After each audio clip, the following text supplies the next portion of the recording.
好来，过来是反共护台志工联盟邀请到全台31个罢免团体做伙开记者会，讲国民党的立委伫立法院的提案，拢是使用暴力来通过，违反定书正义。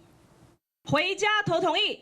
台湾需要你。民进党青年部将来自各山区的青年志工集合做一会，加7月26日将会进行头一波罢免投票，24位拿赢立委的名字拢打起海报顶悬，呼吁离开家乡打拼的少年选民，会记得动起到同意罢免票。年轻选民占我们全台湾人口的30%。 30%足以撼动一场选战投票的结果，所以我们想要拜托所有的公民朋友、所有的青年朋友，在7月26号这礼拜6，务必要出门投下你手中的同意票。24区的青年志工轮流发出诉求，希望会当催出少年选票。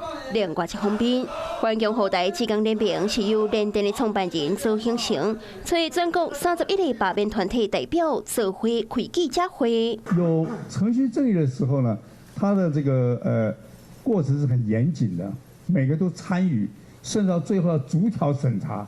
蓝色立委他们完全不管程序正义，他甚至有些立委都不知道你的法案的内容，直接提案到暴力通过，完全违反程序正义。详细解释定书正义的重要性，做形成也强调。 罢免志工去互反罢免的人，侮辱兼威胁，都是侵害人民的罢免权。最这个可恶的是，这个连胜文居然骂说，我们罢团是臭水沟里的老鼠啊！